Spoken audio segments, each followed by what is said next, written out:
Note that the distance between the mounting holes is 210 millimeters. Be sure to install it in a position where you can see the screen horizontally.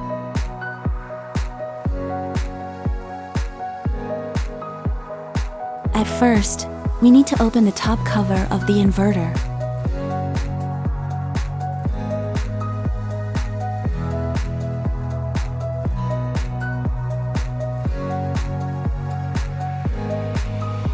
When stripping the wire, need to pay attention to the general stripping length of 5 to 10 millimeters, the whole deeper stripping length of 12 millimeter. We need to stuff the stripped battery cable into the standard copper plug and crimp it down with hydraulic pliers. Once we are ready to press the wires, we have to connect the battery to the inverter.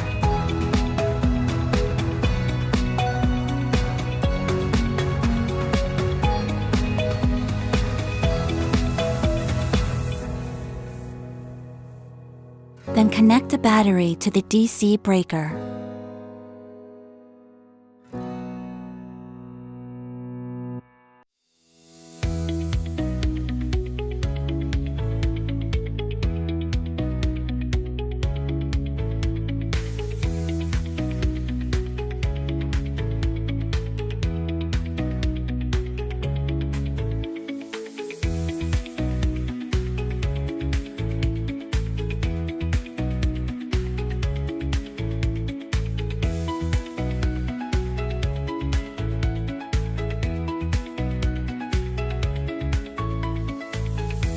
We need to note that there is a difference between PV and PV connectors. Both PV and PV need to be crimped with a crimping tool.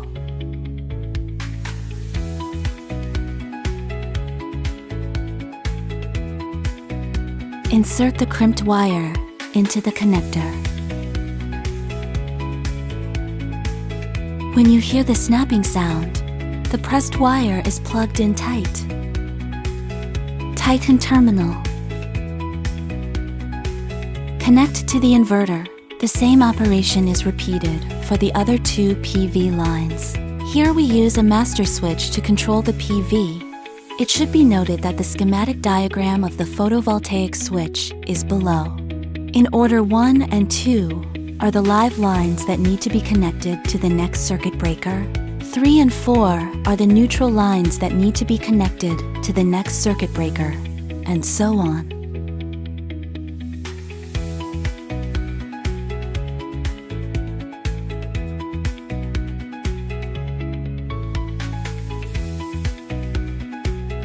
The PV connection mode on the other side is the same as above, as shown in the figure.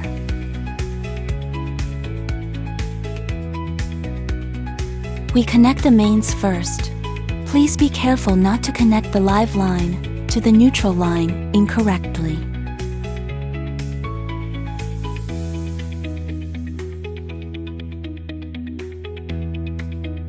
The generator on the other side is connected in the same way as the mains. The wiring mode of the load is the same as that of the mains and generator. Finally, let's take a look at the overall installation effect. Thanks.